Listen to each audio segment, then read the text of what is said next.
Hello viewers, now I am explaining direct and indirect speech conversation. In a direct speech, there are two sentences. One is reporting speech and the other is reported speech. The reported speech refers to the speaker's original dialogue or whatever he said originally, that is the reported speech. There are certain rules to change the direct speech into indirect speech. So the first rule is that we have to see in which tense the reporting speech is there.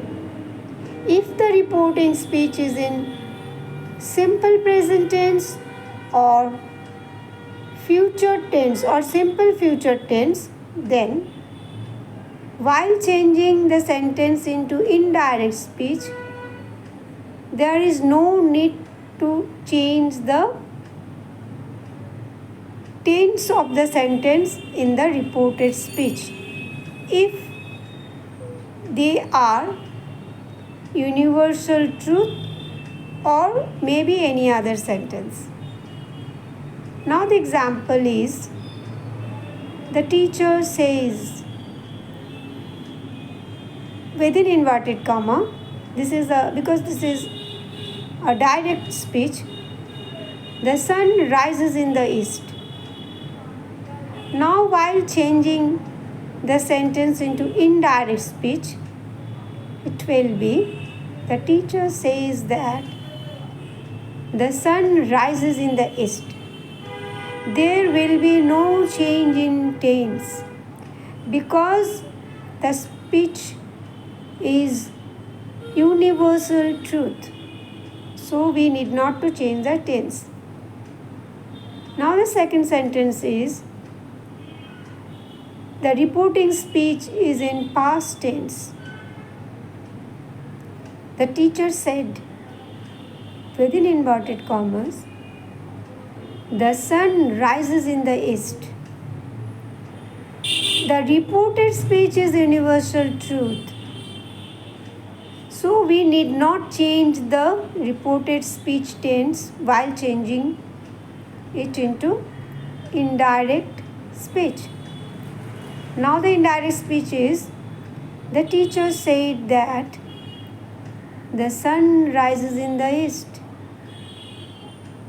Now the third sentence followed by a rule. The teacher said,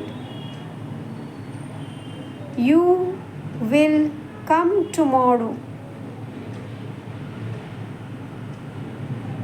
This is under inverted comma. That means it is reported speech. While changing it into indirect speech, the sentence will be, the teacher said that they would come next day. Here will be changed into future past because the reporting speech is in past tense. Teacher said, so the reported speech also will be changed. The teacher said that they would come next day. Tomorrow will be changed into next day. Will be changed into would. So in this way, there are certain rules that to be followed while changing direct sentence to indirect sentence. So in next content, I will discuss the other rules of changing direct to indirect sentence.